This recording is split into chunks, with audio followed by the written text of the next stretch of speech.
John Gaffer Rollinson describes himself in his book as one of the most dangerous men in the country.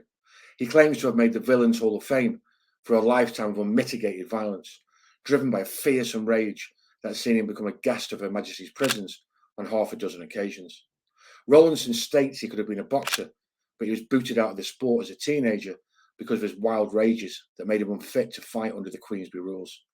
So he became a barber instead. But his cutthroat razor was allegedly soon put to a bloodier use, as he carved a notorious reputation for himself throughout the clubland and debt collection circuit. Bold claims, to say the least, which is a feature of many of the celebrity gangster books of the 90s and 2000s. But in the opening chapter of Gaffer's book, he describes a brutal, bloody bar fight with a man he only refers to as Paul. But after a little digging and talking to an influential person from the door scene back then, I've been given a name of the real person who Gaffer talks about in graphic details in his book.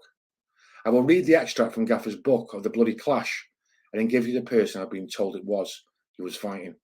This man is an East End legend, and although not a familiar name to most due to the fact he was old school and wouldn't entertain books, was one of the hardest men to ever work the door or have it on the cobbles. The atmosphere in the boozer was suddenly crackling with tension. The hubbub in the saloon bar faltered and died. Now there was silence. Paul and me were eyeball to eyeball, and everyone knew there was going to be trouble. Bang! He'd nutted me, and by effort hurt, like a fucking sledgehammer. He was one of the hardest hitters I knew, and I'd taken the full force of his angry headbutt and was reeling backwards and heading for the floor. Okay, I'd asked for it.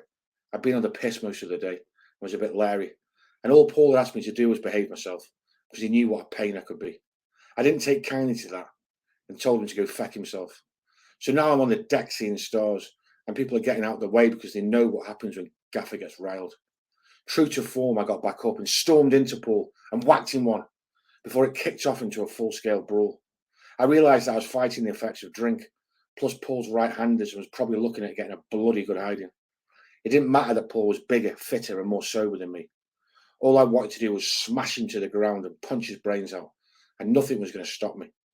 I beat a retreat to my car, even though I was well tanked up on booze, and headed home, just a few minutes drive away. I had a bath, changed my blood-splattered shirt for a clean one, and headed back to the pub for round two. I stormed in through the doors and head straight for Paul. I wanted to kill him. I heard someone say, "Oh shit, this is going to get nasty." I steamed in, landed a couple of jabs, and I can punch a bit. But again, Paul put me down. I crashed in an undignified heap on the floor for a second time. Again, I staggered outside, got into a Granada and headed home a second time. I had another bath, cleaned myself up, changed my shirt again. I went looking for revenge. I was so fired up that all I thought about was getting even. I crashed through the doors and just steamed into Paul for the third time, determined to level the score. This time I picked up a carving knife with a 5-inch blade and hidden it in my belt. I told my wife, Wendy, "He's going to die, the bastard." I was like a maniac. Paul knew now that he had to nigh on kill me if this feud was ever going to end. We traded blow for blow across the saloon bar, a brutal blood and guts battle that went on for a full 10 minutes. Because I was so out of it by now, I didn't get the chance to stab him with a knife like I'd planned. He was too quick and too fit, and not pissed up like me. I finished that night totally busted up, nose busted, cheekbone busted, pride busted. Finally, I collapsed in a painful heap, exhausted, defeated. I could barely breathe, I hurt so much. Oh, I just couldn't think. I was finished. I staggered home and crashed out on the bed for a full 36 hours. I reckon I didn't need a doctor. I thought the wounds would heal themselves like they always did. A week later, I was rushed into hospital in a coma, where Paul had broken my cheekbone. The bleeding had failed to congeal properly and was now pouring from my nose into my lungs and spewing from my mouth. 5 pints of the stuff. The doctors told me that if I'd left it any longer to get treatment, I'd have lapsed into a deeper coma and could have died. Anyway, I pulled through, and a couple of days later, some of my mates came to visit me. One of them said, "You went back 3 times, Gaffer. Why don't you go back a 4th? I just said, "I ran out of shirts." They laughed. I was in too much pain, even to smile. Paul came to see me in the hospital to say, "Let's forget it." But all I wanted to do was whack him. I lunged at him from the bed with all the pipes and drips in me and told him to F off out of there. As far as I was concerned, we were now sworn enemies. So that was John Gaffer Rollinson. That was his account One thing I will say straight away to give him some credit is that not many of those books back then, I think his was quite a lot later than Lenny McLean's, Roy Shaw's, etc. But not many actually admitted they'd lost fights, etc. within the books. So to give him credit, he's admitted he's lost that fight. Now, I've been told that the person he was in the fight with who gave him that horrific beating was none other than Freddie Bosch Botham. A guy who, if you're from this sort of East End or London and you knew the door scene, the fighters back then, good boxer, national champion, seriously hard guy, used to work the doors. I'm not sure if he was the pub landlord in this place or he was just drinking in there, or he was the doorman. But I've been told that by a reliable source who was a serious doorman, etc., back in the day himself, that he was told, so it's third hand, so if I got this wrong, I apologise, and I'm sure I could be told in the comments, but he's a reliable source, and he said he thinks it was actually Freddie Botham who gave Gaffer that hiding, and it did actually happen. So I thought it was quite interesting. Freddie Botham is talked to about in a few different books by different people.